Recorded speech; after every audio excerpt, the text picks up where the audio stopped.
No, bigyan natin ng reaksyon. Ito po mga kabunyog, mga kababayan, itong nabuking po na fingerprint po ni Mayora Farm Girl. Itong si Mayora Alice Guo ng Banban Tarlac. Ng Banban Tarlac. Sinabi po ng NBI na yung fingerprint po ni Guo Huang Ping, parang guwaping ano, nung pagpasok nila dito sa Pilipinas sa kanilang alien registration card, yung fingerprint po doon ay nagmatch saktong-sakto sa fingerprint ni Mayora Farm Girl. So Mayora, ibig sabihin si Guo Huang Ping at si Alice Guo ay iisang tao. Di ba? Iisang tao. Kasi alam nyo po, sa buong mundo, wala namang magkapareho ng fingerprints. Diba? Sino po ang nagsabi niyan? Yung National Bureau of Investigation. Na sinabi po yan sa Senado, sinabi po yan ng NBI. Sabi ko sa inyo talagang mahuhulit mahuli, mabubuking at mabubuking. So mahirap talagang itago ang kasinungalingan Talagang traceable po ang mga record. So, lahat ng mga panloloko ni Alice Guo, kumpirmado. Dahil si Guo Huaping at si Alice Lial Guo, si Mayora, ay iisang tao. At ang sinasabi nga doon sa record, pumasok lamang itong si Guo Huaping, itong si hindi ko alam, nun lang pong siya 13 taong gulang, pumasok po siya sa Pilipinas. Meron po siyang passport. Di ba? Anong masasabi ng mga taga Banban Tarlac? Hindi nyo ba alam 'yan? So ngayon po established na talagang si Mayor ay peking Pilipino. Hindi na lang po ito opinyon. Hindi na lang po ito haka-haka. Hindi na lang po ganon. Hindi na lang po ito pagbibintang. O sinasabi nating corroborative evidence. Direct evidence po ito. Fingerprint. Fingerprint, yung ating thumb mark, anong mga mark pa yan sa ating mga daliri. Wala po namang sa buong mundo, ang bawat fingerprint ng isang tao ay kanya lamang yan. Wala yang katulad. Kaya nga 'di ba sa mga public record, lalo na po sa mga nakakasuhan, may tinatawag na pinagpapiano-piano. Bakit po pinagpapiano? Ibig sabihin, kinukunan po ng fingerprint. Kasi nga po, isa sa pinakamatibay na at pinakagarantisado na basihan ng identity o pagkakilanlan ng isang tao ay ang kanyang fingerprint, yung marka ng kanyang daliri. Lahat naman tayo nakapag-fingerprint na, no? Pag boboto ka sa mga ID, may fingerprint tayo kapag kumuha ka ng NBI clearance. Sa kaso po ni Alice Guo, ni Guo Huaping, si Guo Huaping, may fingerprint po siya nung sila yung nag-apply dito ng visa, yung special visa nila sa investors visa. Sa kanyang special alien record, talagang alien talaga. Di ba mga kabunyog, mga kababayan? So, lahat ng mga kwento ni Alice Guo ay kwentong inchik talaga. So, kaya pala wala siyang masabi nung siya'y bata. Wala siyang matandaan, hindi ko alam, bukod kay Teacher Rubilin. Ngayon, ano implikasyon nito? Na ang sinasabi ngayon dito, kinukumpirma, itong mga pogo ay talagang sindikato. Talagang sindikato ito na pinakalat nila sa Pilipinas. So, ang sinasabi dito mga kabunyog, may nagsasabi, di ba, dapat i-deport.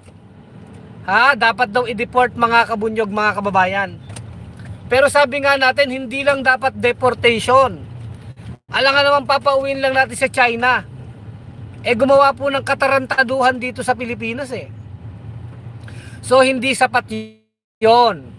Kailangan pong maparusahan, ihablas korte, kasuhan, ipakulong sa Pilipinas itong mga sindikato. Hindi po pwede yung deportation lang. 'Di ba Edwin Rodriguez, 'di ba? O kasamang Edwin Rodriguez at Agmagnifico. Yes. Di ba dapat ipakulong? Ipakulong. Ipakulong. Basurahan. Hindi pwedeng deport lang. At ang pinakamaganda pang gawin dito, sino ang mga kasabwat? Sino mga kasabwat?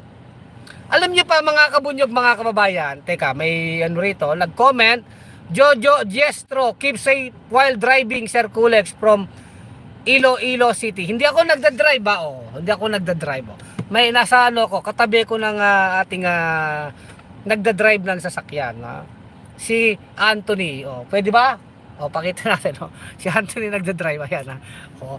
Kami galing sa isang activity ng bunyog. Di ko na sabihin kung saan. Galing kami sa isang activity, kami magkakasama. So hindi ako nagda-drive Salamat Jojo Diestro. Your Honor, beautiful po ako. Ipakulong na yan. Si Alice Guo sa bahay ko. Sabi ni Your Honor, beautiful. Yun ang pangalan ng ano mo, Your Honor. Di ba? Your Honor. Your Honor, ang iyo pong fingerprint ay pareho. Paano i-deny yan? Paano i-deny yan? Paano i-deny? Kaya marami nagtanga-tangahan dito at sinasabi ko nga, yung mga opisyal sa Banban, Tarlac, yung vice mayor, yung dating mayor, yung mga konsihal ng bayan, yung mga kapitan ng barangay, ano kayo ngayon? Yan ang nagagawa ng kwarta. Sinupalpalan kayo ng kwarta ng sindikato ni Guo Huaping. Kaya nagtanga-tangahan ang mga opisyal sa Bamban, ayan ang nangyari. Napasukan ng pogo na sindikato, napugad po ng mga kriminalidad. Hindi lang naman sa Banban, natin sa Porac. Ngayon, alam nyo ba, ito matindi. Alam nyo ba na itong si Alice Guo, si Guo Huaping, talagang ano ito sanay po sa mga panloloko at pamimeke. May ginamit itong 5 tao, 4 doon vendors, 4 na tao, 3 vendor. Pangalan ng vendor sa kanyang palengke dyan sa Banban, Tarlac. Biro nyo mga vendor po, ipinangalan ng mga incorporator ng Haosheng o Haoxiao, di ba? Haosheng Gaming Corporation, yan po yung Pogo dyan sa Banban. Ang incorporator po sa dokumento na yan, ang nilagay po nila Alice Guo ay itong mga pangalan ng vendor, yung Telma, meron pa isang nagtatrabaho sa BPO sa call center. Biro nyo, yung isa pong vendor, may Telma, ano pa isa, may Ramos, so hindi ko na na-review. Nagulat na lang sila na yung pangalan nila nandun sa dokumento ng Pogo. Kaya yung isang nagtatrabaho sa BPO, sa call center, nag-report po sa opisina ni Senator Risa Ontiveros. Sabi niya, wala akong alam dyan sa Pogo na yan. Nagulat na lang ako, nandyan ang pangalan ko. Ginamit po yung mga pangalan nila bilang incorporator sa Hongshen. Nito ni Mayora.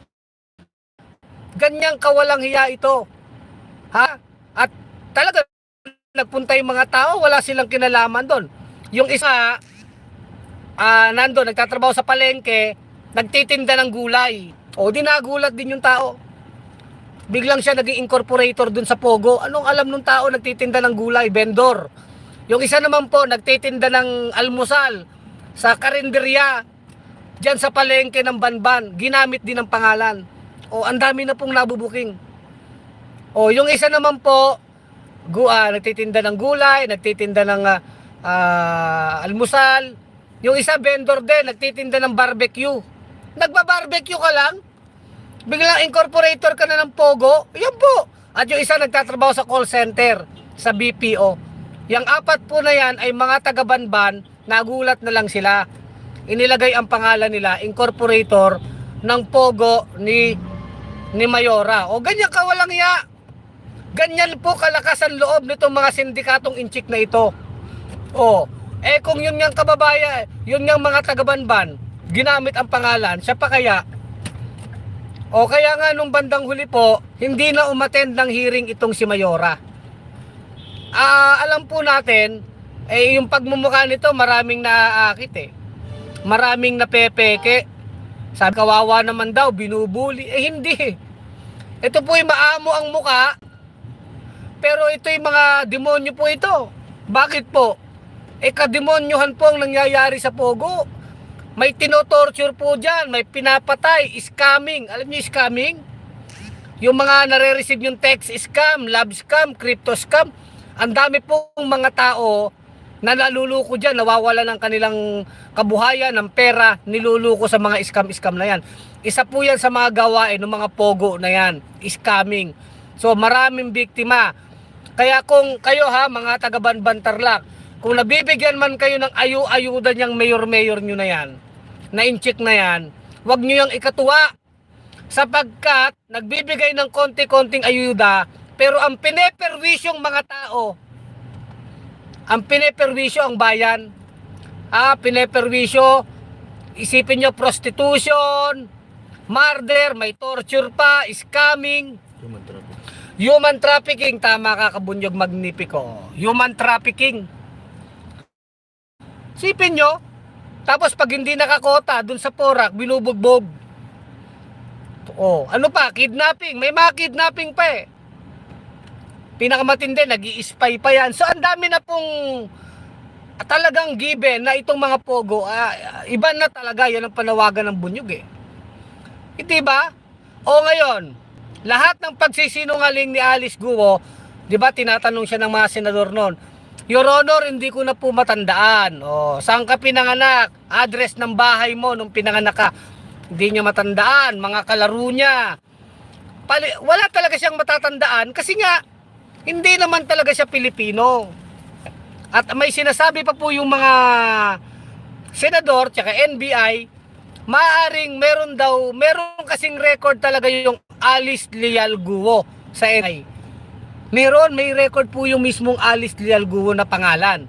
At sinasabi ng NBI, maaring may totoong Alice Leal Guo, pero hindi yan yung si Mayora. Ginamit lang yung identity.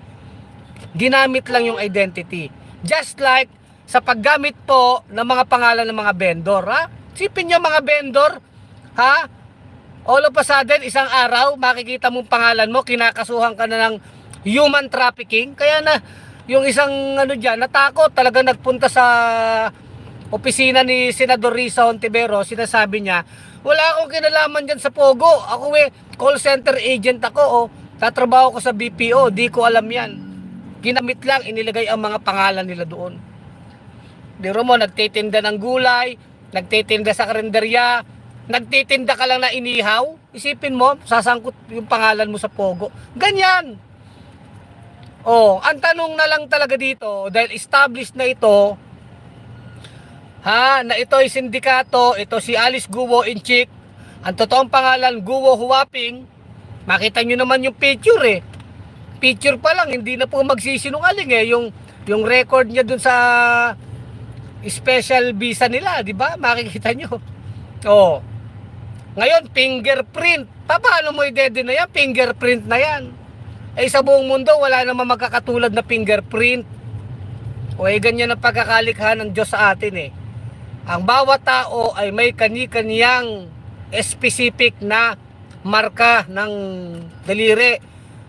Kaya yung fingerprint mo, sa'yo lang yan. Hindi yan pwedeng makatulad sa iba. May tinatawag dyan yung dactyloscopy. I think dactyloscopy ang tawag dyan. Meron pong division sa NBI nagsusuri ng fingerprint ng tao. Kaya nga 'di ba yung mga sa mga krimen, sinong humawak ng barel, sinong humahawak dito. Pag ginawakan mo yan, may fingerprint ka diyan. Nate-trace po yan. Kaya nalalaman, isa sa mga malalaking clue yan, ebidensya sa korte, yung fingerprint, 'di ba? May paraan po ang mga law enforcement para makuha yan. Kasi ang bawat fingerprint ng tao, specific lang yan sa isang tao. Hindi yan, walang katulad yan, sa'yo lang yan. Paano i-deny ngayon ni Mayora? Baka sasabihin na naman niya, hindi niya alam. Kaya sabihin natin, Mayora, sa presinto ka na lang magpaliwanag. So tayo di ba tama ka Kabunyog Magnifico, no? Hindi pa pwede dito yung i-deport mo lang. Mali eh. Bakit i-deport lang? Di tawang aso yan, di ba? May kaswerte mo naman, nagpakalat ka ng kataranta doon, kalokohan sa Pilipinas. Sila, human trafficking, kung ano-anong ginawang kaso dito. Tapos deport lang, bigla sila makakalaya. Hindi pwede yun, dapat kulong. Ha?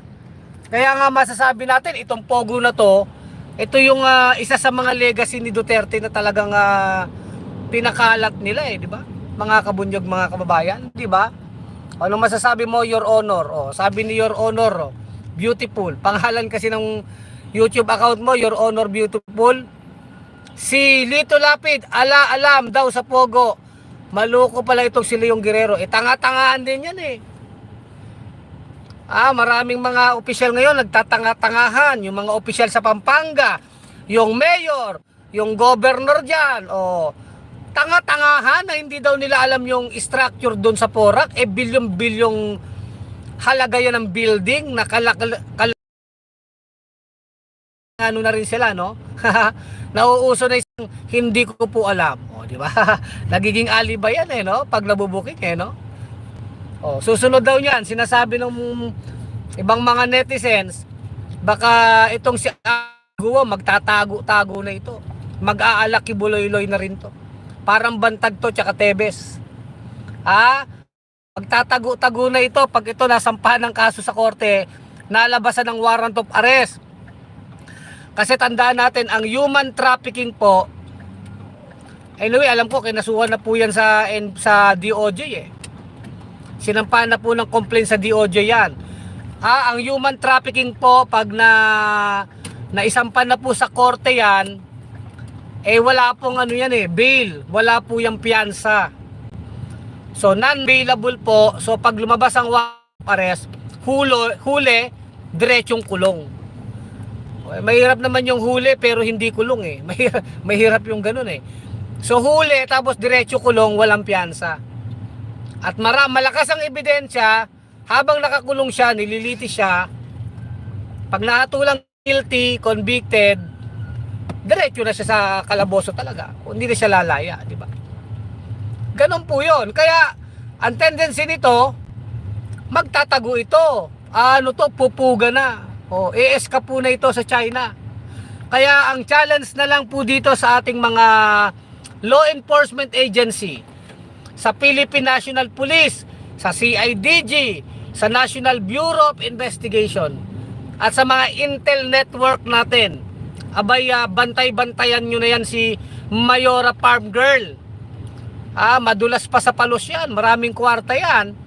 Kayo mga taga Bureau of Immigration, natitiyak po natin dyan sa Bureau of Immigration, may kasabwat itong sindikato na ito.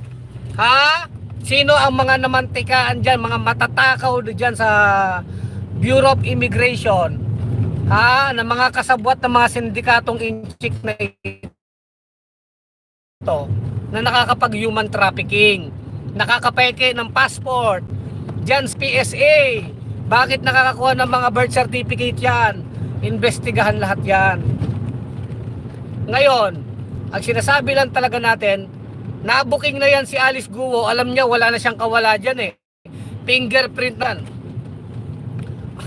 Yan po'y magtatago na. Baka isang araw sabi ng pulis mga pulis natin, manmanan yan, magkaroon na po ng intelligence dyan. Talagang dikitan.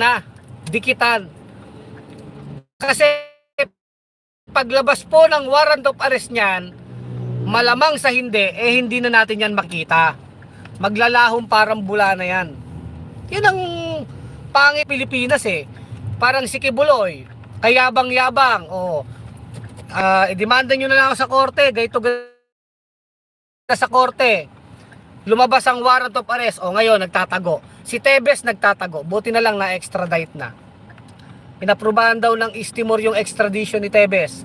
Etong si Bantag, ganun din. Nung una, kasuhan daw siya sa korte. Yan na, kinasuhan sa korte, may warrant of arrest, yan po. Nagtatago na din. Hindi malayo talaga na ganyan din ang gagawin ni Gua Huaping. Incheck talaga yan. Gagawa na ng paraan ng sindikato na hindi na yan mahuli. Kaya ngayon pa lang, nako, malaking challenge sa NBI, sa PNP, CIDG, yung mga intel operatives natin na manmanan, dikitan itong si Alice Guo. Kasi yan tatakas yan. Hindi na yan nagpapakita. Lalo ngayon, alam niya na yung fingerprint niya ay nabuking na. Buking na buking. Aring king buking king. Di ba? Ibig sabihin, itong mga pogo, hindi ito talaga mga legitimate business. Nabigyan lang to ng lisensya, pero ang totoo, marami tong katarantaduhan na ginagawa. Ikaw naman, kung legit business yan, bakit ka mamemeki ng pangalan? Diba? Basic alam mo, mga legit na business yan. Corporation yan. Kung legal ka talaga at wala ka namang gagawing masama, bakit mo kailangan pekein ang mga pangalan ng incorporator? To the point na itong sila Mayora Alice Guo, gumamit ng mga pangalan ng vendor sa Tarlac. yung mga vendors sa Banban Tarlac, nagtitinda ng barbecue, yung nagtitinda sa karinderya, yung nagtitinda ng gulay, yung nagtatrabaho sa call center, ginamit ang pangalan nila. Bakit ginamit ng Hongsheng yan? Ibig sabihin, mula sa simula pa man, kabalbalan, katarantaduhan, illegal na talaga ang gagawin yan. Kasi gumagamit ng mga peking pangalan. Nagkabukingan na lang ngayon, kaya yung mga tao nagagalit na rin. Kaya kayo mga taga-Banban, nakita nyo ang kawalangyaan niyang inchik na yan? Tapos sabi nyo, binibigyan kayo ng ayuda. Naiintindihan natin ang mga kaya natin naghihirap. Tatanggapin nila yan, ayuda yan. Pero anong kapalit niyan? Maraming kwarta yung sindikato, niloloko kayo niyan. Ginagamit kayo, sinasamantala ang inyong kahirapan para kayo utu-utuin dyan sa Banban Tarlac. Bagamat naiintindihan po natin ang kahirapan ng ating mga kababayan kung bakit sila kumakapit dyan sa mga ayuda na yan. Pero mali Kung bagay talagang garapala na inuuto, niluluko ang sambayan Pilipino nitong mga sindikatong inchik na ito. Sindikato po ang kumana nito, itong mga pogo na ito. No question, wala na po tayong duda, walang kaduda-duda. Diba? Sabi ni Lilibet Guasis, noon Mayora Myoto Rog kayo, hindi ko Miyoko Rog, hindi ko maintindihan. Sabi ni Michelle, sabi ni Michelle Ramsel, ang lungkot lang isipin bakit ngayon na lang lahat nasiwalat, mga katarantaduhan. Pero sa panahon ni Digong, tahimik lahat, bumanat. Kaya, binabanat. Alam nyo naman, Michelle, noon pa man, binabanatan yung pogo na yan. Sinasabi nga natin kay Duterte, walang matinong gagawin yan Salot yan. Kaya matatandaan nyo, 2020 pa lang po noon, 2020, 2019, nanawagan na ang Bunyog, si Atty. Enzo, na patalsikin na yan si Duterte sa pwesto. Way back 2019 pa lang. Dahil sinasabi na ng Bunyog noon, salot itong si Duterte, marami itong gagawin na katarantaduhan sa bayan. Ngayon na lang nabubuking lahat yan. Yung Parmali, yung panghuhudas niya, yung pagpapakatuta sa China, yung Pogo, yung mga extrajudicial killing, lahat na lang talaga ngayon nabubulgar ng todo-todo. Pero noon pa sinasabi natin, itong si Duterte, sindikato ito, wala itong gagawing matino sa bayan. So di ba mga kabunyog, no?